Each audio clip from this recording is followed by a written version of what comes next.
আমার যখন ফুরাবে দিন, আসবে গহীন রাতি, থেকো আল্লাহ জীবনে হয়ে চিরসাথী, আসবে গহীন রাতি। আমার আমার বলে যেদিন কাউকে পাবো না, সেদিন আমার শূন্য হিয়ায় তুমি থেকো সান্ত্বনা, তুমি থেকো সান্ত্বনা। আখির আলো নিবে যেদিন মনের আলো দিয়ে,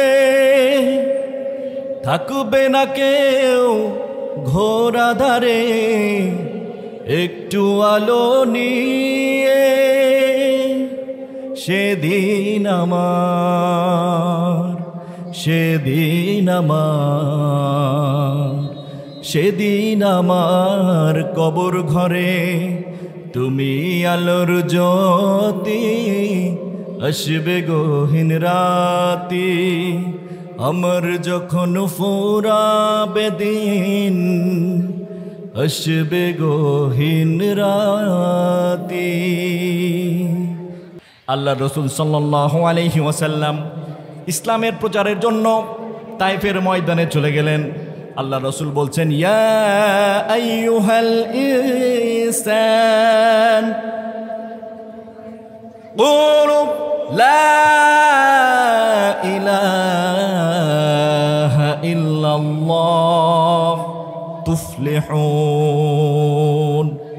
হে মানুষেরা বলো, আল্লাহ ছাড়া কোনো ইবাদতের যোগ্য কোনো ইলাহ নাই, কোনো রব নেই, কোনো পালনকর্তা নেই। সুতরাং শুধু আল্লাহ তাআলাকে তোমাদের রব হিসাবে মেনে নাও, আর তুফলিহুন, সফলকাম হয়ে জান্নাতি হয়ে যাও। সুবহানাল্লাহ, বলুন না সুবহানাল্লাহ।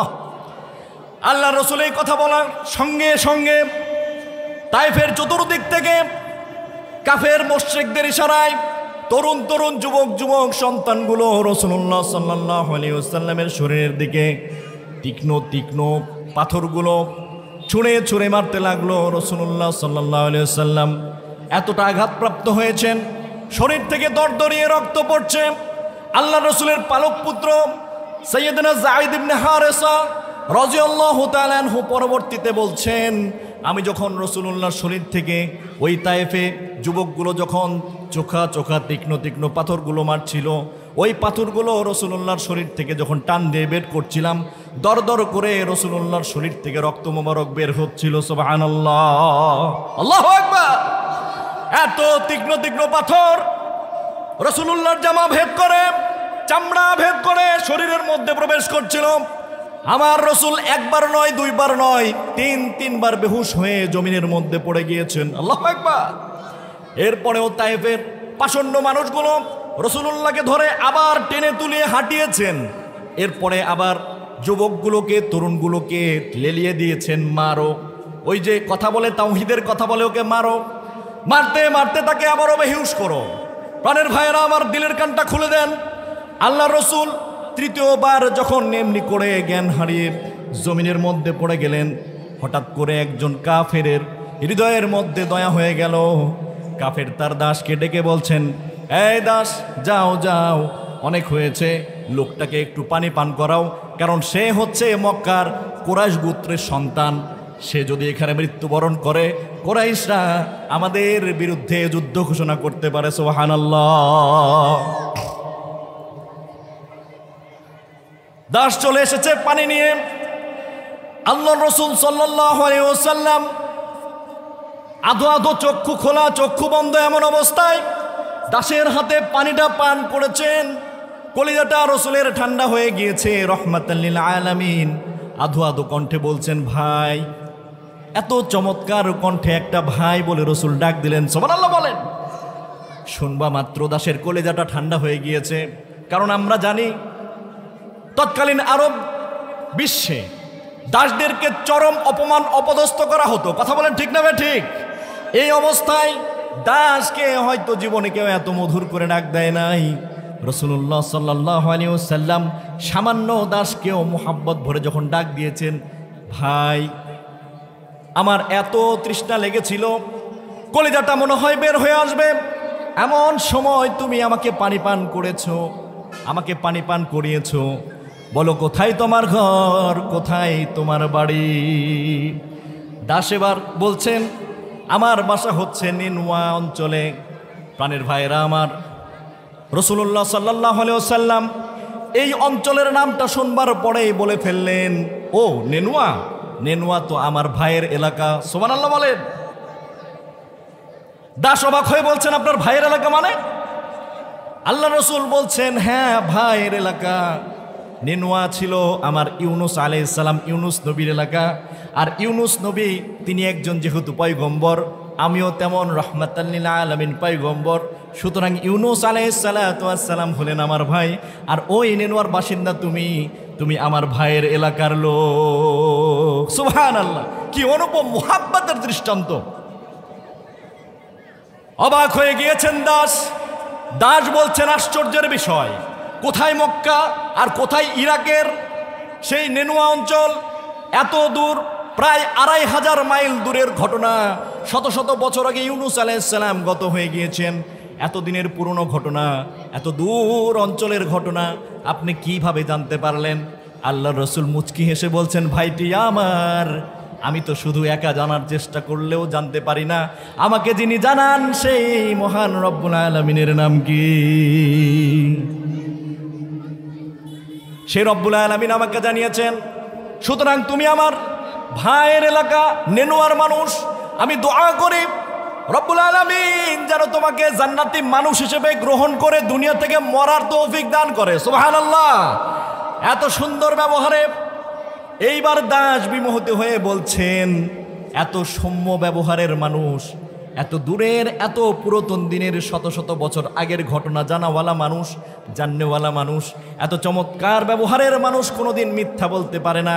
আমি এক্ষুনি পড়ে নিচ্ছি, আমার সাথে সবাই একযোগে বলেন, আশহাদু আল্লা ইলাহা ইল্লাল্লাহু ওয়াশহাদু আন্না মুহাম্মাদান আবদুহু ওয়া রাসূলুহু। আল্লাহু আকবার।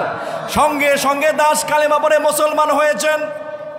প্রাণের ভাইয়েরা আমার, রাসূলুল্লাহ একটু সুস্থ হলেন, হাঁটা শুরু করেছেন। আবার কাফেররা যখন তাকে ইট মারা শুরু করেছেন, আল্লাহ রাসূল সাল্লাল্লাহু আলাইহি ওয়াসাল্লাম আবারও অবচেতন হয়ে জমিনের মধ্যে লুটিয়ে পড়ার অবস্থা।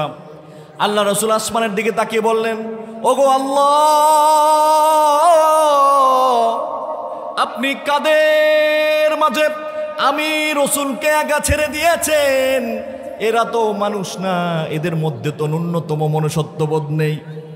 দেখছে যে মানুষটা অজ্ঞান হয়ে, শরীরে কোনো জোর নেই, পায়ের মধ্যে কোনো শক্তি নেই, বারবার জমিনে পড়ে যাচ্ছেন। এরপরেও আমাকে দাঁড় করিয়ে রেখে পাথর মারছে একটার পর একটা। রব্বুল আলামিন,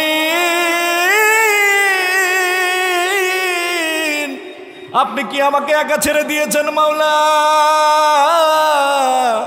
দয়া করে আমাকে একা ছেড়ে দিবেন না। আমি রসুলকে যদি আপনি একা ছেড়ে দেন, আপনি ছাড়া আমার তো আর কেউ নাই। আল্লাহু আকবার। এইভাবে মুসলমান যখনই রব্বুল আলামিনকে ডাক দিবেন, সঙ্গে সঙ্গে আসমানের মালিক আল্লাহ তাআলা তার সাহায্যের জন্য আসমান থেকে তার জন্য নুসরা পাঠিয়ে দিবে। বলুন না সুবহানাল্লাহ।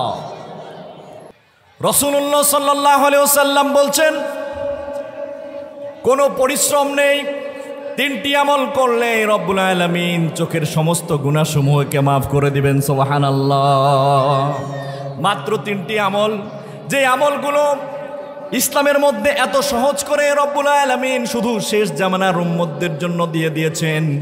যে 3টি আমল এত এত বেশি সহজ, যা শুধু 2 চোখের নজর দিয়ে করা যায়, কোনো পরিশ্রম করতে হয় না। আল্লাহর রাসূল বলেন, এই 3টি আমল যদি তোমরা করতে পারো, রব্বুল আলামিন বিনা পরিশ্রমে তোমাদের চোখের সমস্ত গুনাহগুলো মাফ করে দিবেন। সুবহানাল্লাহ। শুধু তাই নয়, তোমাদের কলগুলোকে রব্বুল আলামিন আসমানের নূরে নূরান্বিত করবেন। সুবহানাল্লাহ। 1 নাম্বার, যুবক ভাইরা লক্ষ্য করুন, 1 নাম্বার দুই চোখ দিয়ে শুধু আমল করবেন। এক নাম্বার আল্লাহ রসুল বললেন, যদি তুমি তোমার পিতামাতার দিকে, যদি তুমি তোমার আব্বা আম্মার দিকে সন্তান হিসেবে নেক নজরে একটাবার তাকাতে পারো, ও যুবক লক্ষ্য করো, 6,07,00,000 টাকা খরচ করে, 6,07,00,000 টাকা খরচ করে, বহু পরিশ্রম করে সৌদি আরবিয়ায় গিয়ে মক্কা মুকাররমায় হজ করলে এরপরেও হজটা কবুল হলো কিনা তার গ্যারান্টি শুধু আল্লাহ তাআলা দিতে পারেন। কিন্তু আমার আপনার হাবিব বলছেন, যদি কোনো সন্তান নেক নজরে তার আব্বা আম্মার দিকে একবার নজর করে তাকায়, একটা মকবুল হজের সওয়াব তার আমল নামায় আল্লাহ তাআলা দিয়ে দিবেন। একটু বলেন না সুবহানাল্লাহ। শুধু চোখ দিয়ে আব্বা হুজুরের দিকে তাকাবেন, আম্মা জানের দিকে রহমের দৃষ্টি দিবেন। রাসূলুল্লাহ সাল্লাল্লাহু আলাইহি ওয়াসাল্লাম সহিহ হাদিসের riwayate বলছেন, ওই সন্তানের আমল নামায় আল্লাহ তাআলা একটা কবুল হজের সওয়াব দিয়ে দিবেন। সুবহানাল্লাহ। 2 নাম্বার, এই চোখ দুটো দিয়ে কুরআনুল কারীম একবার শুধু চোখ মেলে তাকাবেন। আমার দিক দেখেন, তাকান একটু, কোরআনের দিকে তাকান সবাই। আল্লাহ রসুল বলছেন, আল্লাহর কোনো বান্দা বান্দি যদি কোরআনের দিকে শুধু একবার তাকায়, পড়তে হবে না, পড়তে হবে না, তেলাওয়াত করতে হবে না, শুধু একবার কুরআনুল কারীমের দিকে মোহাব্বত ভরে শ্রদ্ধা ভরে নজর করবেন, আল্লাহ রসুল বলেন সারাদিনের সগীরা চোখের গুনাহগুলো মাফ হয়ে যায়। সুবহানাল্লাহ। আল্লাহ রসুল হাদিসের শেষ অংশে বলছেন, এরপরে তোমাদের জন্য আরো অফার আল্লাহ রেখেছেন। তোমরা যদি বাইতুল্লাহ শরীফের কিলাফের দিকে একবার নজর করতে পারো, আসমানের মালিক জমিনের মালিক রব্বুল আলামিন তোমাদের আমল নামায় 20-20টা রহমত দান করে দেন। সুবহানাল্লাহ। সম্মানিত ভাইরা, আজকে বাসায় গিয়ে হজ করতে চাই কে কে? যুবক ভাইরা হাত উঠান তো। আজকে রাতে হজ করবেন কে কে? হাত উঠান। হ্যাঁ, সবাই সুযোগ্য মানুষ, লিল্লাহে তাকবীর। যাদের আব্বা আম্মা বেঁচে আছে, আজকে রাত্রে গিয়ে আসসালামু আলাইকুম বলে আব্বা আম্মার দিকে নজর করবেন রহমতের। আল্লাহর রসুল গ্যারান্টি দিয়েছেন আপনার আমল নামায় একটা কবুল হজের নেকি দিয়ে দিতে পারেন। তিনি কে? আমরা তাকাবো তো ইনশাআল্লাহ। আল্লাহ তাআলা আমাদের সবাইকে কবুল করুন বলে আমিন। প্রাণের ভাইয়েরা আমার, কেমন রব্বুল আলামিন আমাদের রব। কুরআনুল কারীমে আল্লাহ রসুল সাল্লাল্লাহু আলাইহি ওয়াসাল্লাম দেখিয়ে দেখিয়ে আমাদেরকে কোরআনের আয়াতগুলো দেখিয়ে দিচ্ছেন। তোমরা দেখো, হে পৃথিবীর মানুষ দেখো, আল্লাহ তাআলা বলছেন, ইন্নাল্লাহা ইয়াগফিরুদ যুনুবা জামিআ। রব্বুল আলামিন বলছেন, হে বান্দা, তোমার কি গুনাহ বেশি হয়েছে? তোমার জীবনটা কি গুনাহে গুনাহে পরিপূর্ণ হয়ে গিয়েছে? না না, হতাশ হও না, আমি রব্বুল আলামিন জীবনের সমস্ত গুনাহ তোমাদের আমি ক্ষমা করে দিতে পারি। সম্মানিত হাজিরিন, আল্লাহ রাসূল সাল্লাল্লাহু আলাইহি ওয়াসাল্লাম বিশ্ব নবী, কেমন নবী? আল্লাহ তাআলা বলছেন, ওয়া মা আরসালনাকা ইল্লা রাহমাতাল লিল আলামিন। আল্লাহু আকবার। আল্লাহ তাআলা বলছেন, আমি যেমন আলহামদুলিল্লাহি রাব্বিল আলামিন, জগৎ সমূহের জন্য আমি যেমন রব, হে নবী আপনিও তেমন রাহমাতাল লিল আলামিন, আপনিও তেমন জগৎ সমূহের জন্য রহমত। একটু হুঙ্কার দিয়ে বলা যাবে কি সুবহানাল্লাহ। এরপরে আল্লাহ তাআলা বলেন, ওয়া ইন্নাকা লাআলা খুলুকিন আযীম।